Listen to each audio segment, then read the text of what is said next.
What exactly does that mean from a city perspective? Everything. Meaning? Everything. Whatever is necessary. The right wing in this country wants a rematch of the Civil War. The President of the United States of America has declared war on the people of Chicago and people across America. So this morning, Chicago Mayor Brandon Johnson held what may be the most unhinged press conference I've ever seen. But the takeaways are very interesting.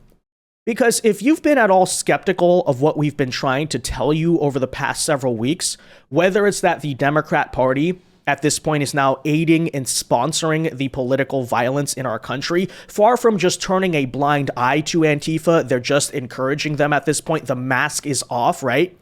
Or that local governments are engaged in insurrection, and yes, that's the proper term, against the federal government when it comes to these immigration and sanctuary city issues.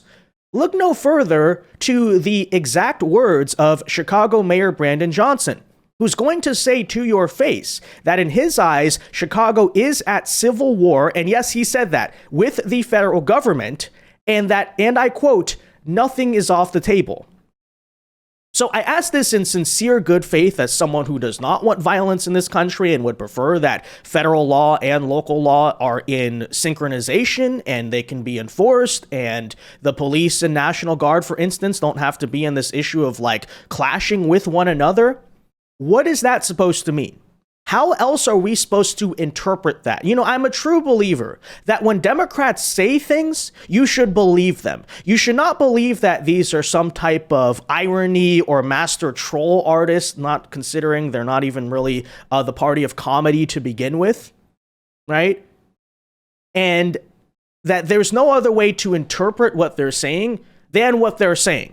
So in today's video, ladies and gentlemen, I want to bring you this full story. We'll show you what was said by the Chicago mayor, because you're probably sitting here and saying, did he really say that, Vince? Are you taking it out of context? No, we'll show you 100%. This is what is going on. And by the way, for people who have said, Vince, why are you saying Trump needs to invoke the Insurrection Act in some of these sanctuary cities? Gee, I don't know, because the Democrat politicians are openly saying they're engaged in insurrection. And when it comes to the policies and the things that are actually happening, they're proving that they're engaging in insurrection, right? All the way down to, again, this very idea that Brandon Johnson is confirming, which is that Chicago PD indeed are being told not to respond to violence against ICE, even when it happens in their own city streets. So we'll get into it, guys. First, though, do us a favor. If you enjoy our content, make sure you hit that like button down below and subscribe to the channel if you are new. That's the best way to support our work and ensure that we can keep bringing you these videos. And that said,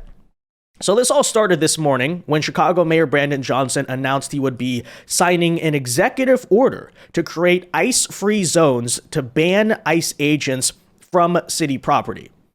Now, on the surface, this sounds like more performative Karen Bass style nonsense, right? Oh, get out of our city, but they have no jurisdiction. But as I'll point out in a second, I think it goes a little deeper than that, given the context of everything else Brandon Johnson is saying. But first, take a listen. And today, we are signing an executive order aimed at reining in this out-of-control administration.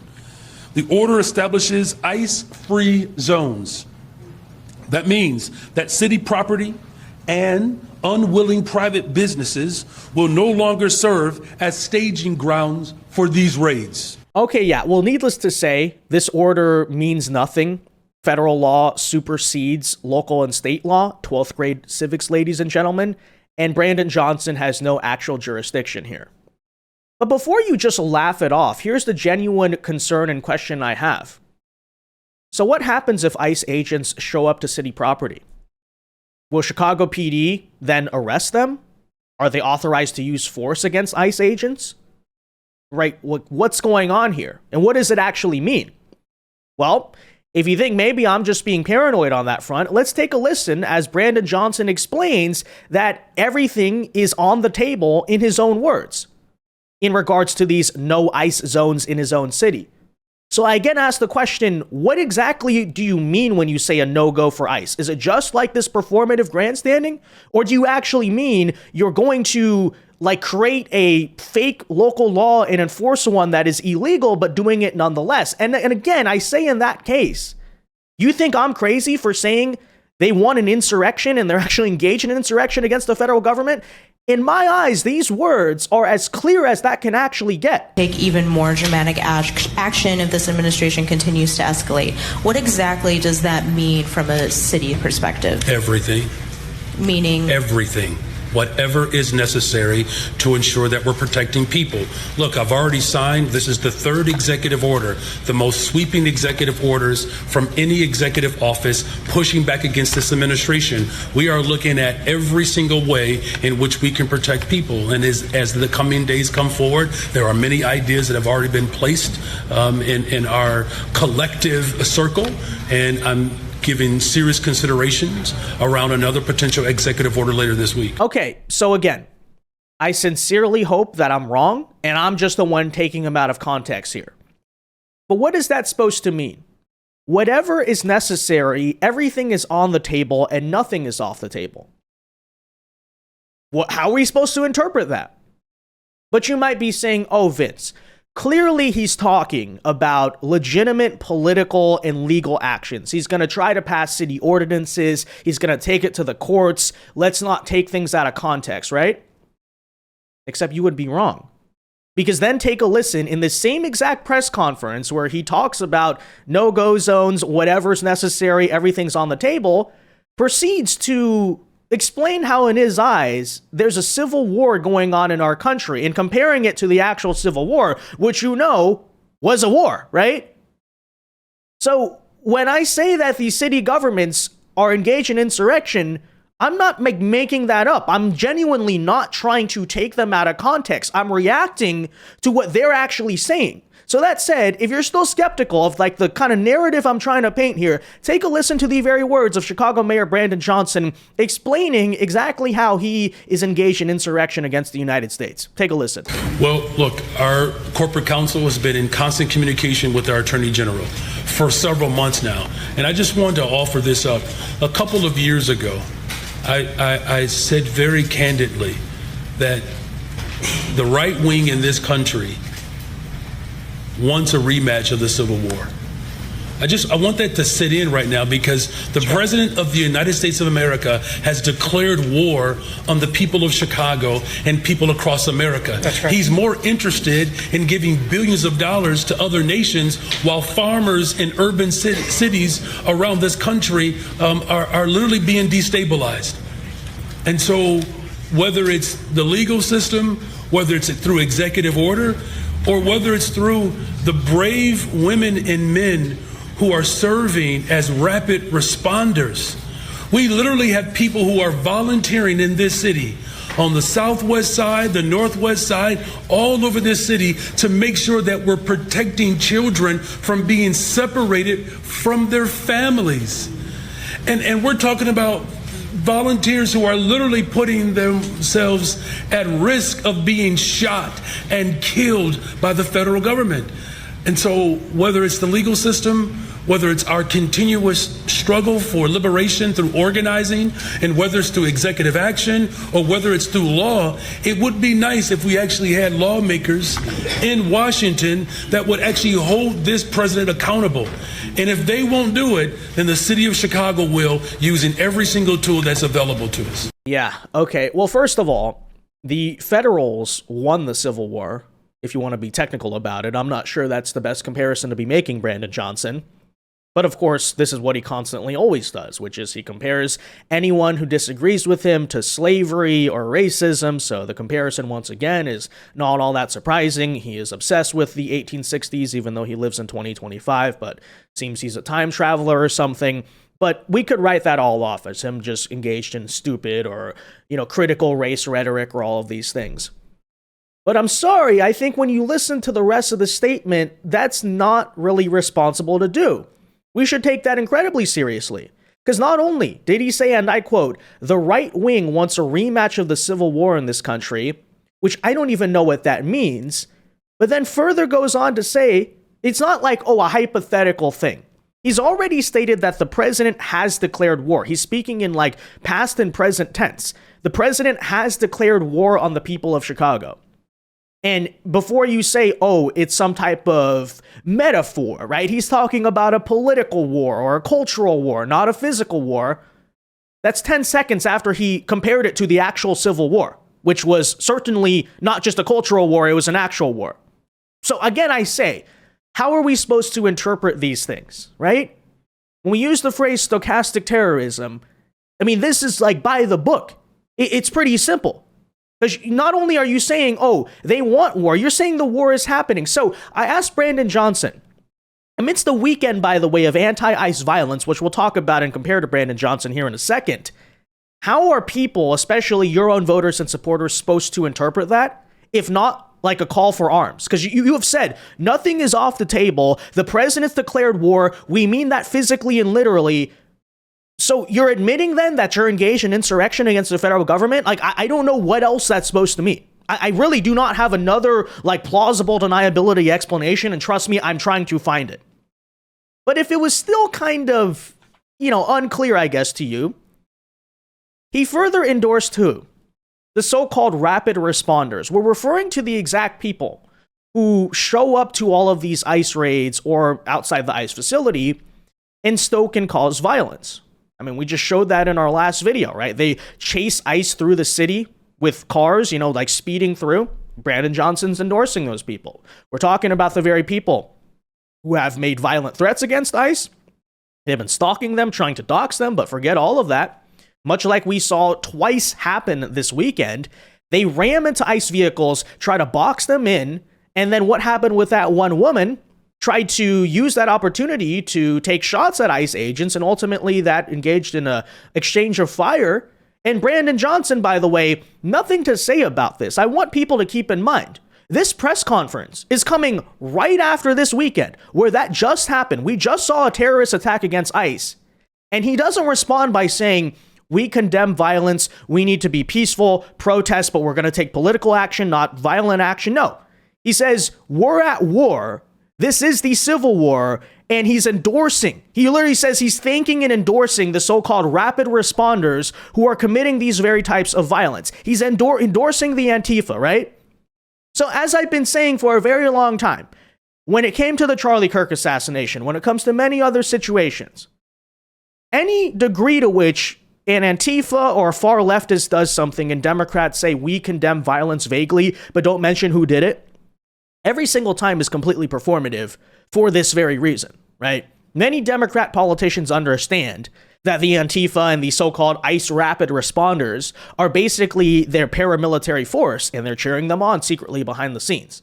There's a reason why oftentimes they'll never even acknowledge the existence of it, right? Brandon Johnson won't talk about what just happened this weekend. Democrats will just say that Antifa is an idea to deny that the violence or what's going on is really actually happening. But forget that. Now he's just saying it openly. We endorse these people. Thank you very much.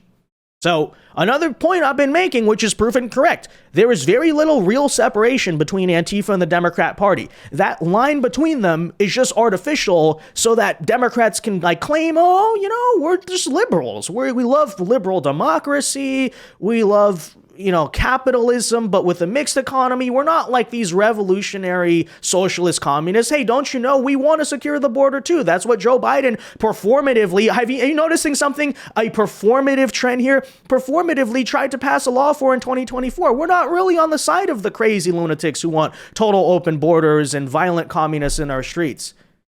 Then you break them down maybe for 2 seconds and they admit, oh no, that's exactly what we are, right? Any enforcement of federal immigration law doesn't even matter if the guy is an international arms trafficker or a narco-terrorist. No, that's bad and that's evil. And we endorse the people who are chasing ICE around trying to commit terrorist attacks. And that's what the Chicago mayor just told you. So, again, it should be pretty clear here what he's saying. I don't know what the recourse is, peacefully and legally speaking. Do you invoke the Insurrection Act? Is this like a form of sedition or something? I don't know, right? I'm just pointing this out, okay? It's up to the federal government to decide what they want to do. Okay, so that said, I will further point out that, again, if you're still skeptical, ladies and gentlemen, let's tie back to the incident we talked about yesterday and the Chicago police were trying to frame as a conspiracy theory, which was after that armed woman tried to box in and attack the ICE officers with a gun, the Chicago police basically did not respond. Okay, there's 911 dispatch video telling them do not show up to that scene. Now, the Chicago police tried to say, oh, that's not true. That was taken out of context. You know, if there's a shooting on our streets, we're going to respond.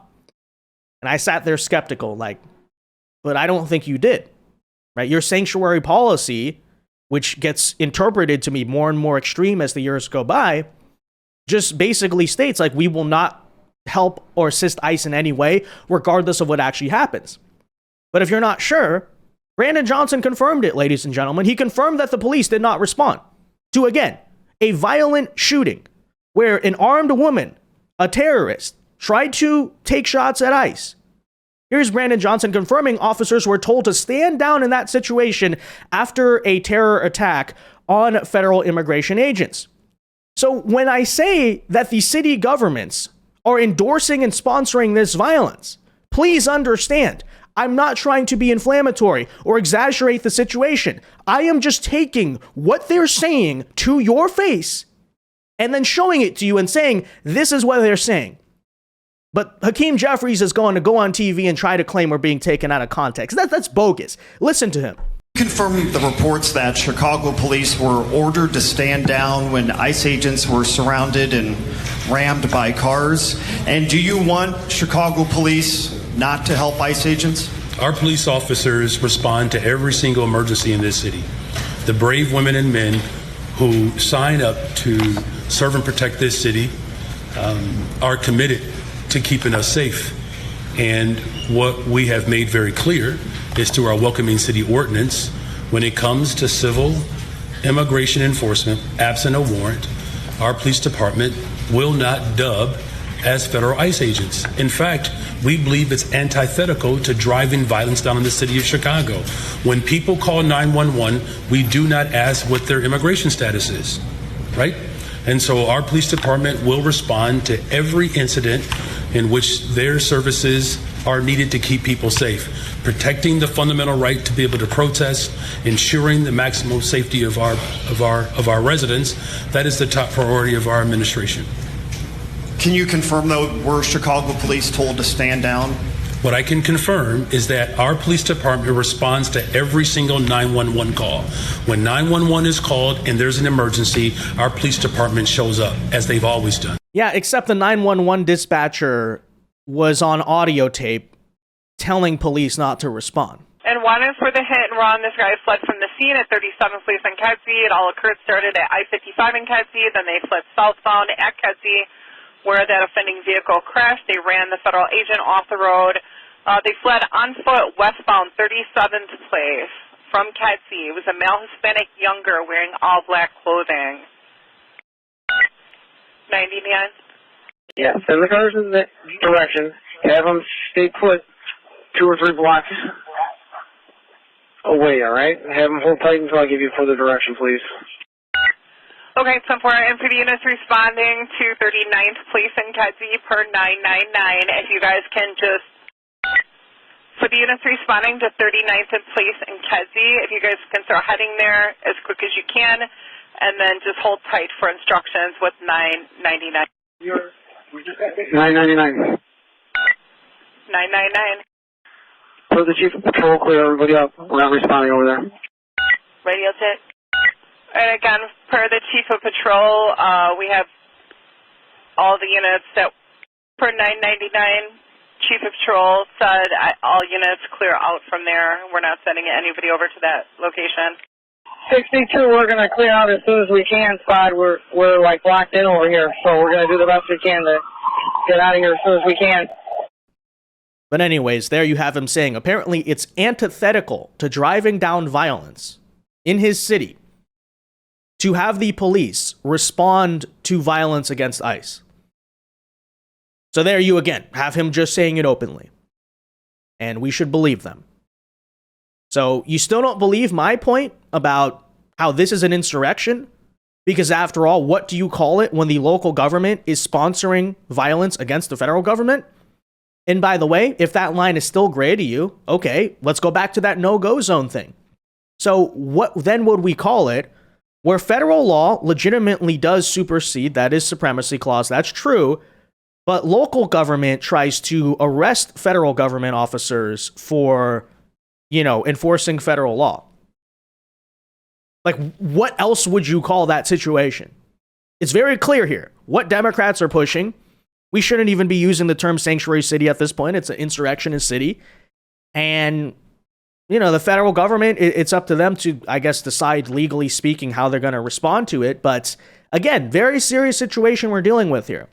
This is no longer a matter of they're protesting against ICE or there's some random sporadic attempts at violence. No, like this is a systemic organized thing. There's a left-wing terror network here basically being built. So I just say to the federal government, what is the solution to this? I don't know. But that said, guys, let me know your thoughts on this in the comment section down below. Be sure to leave a like on this video, subscribe to the channel if you are new. And until next time, God bless and peace.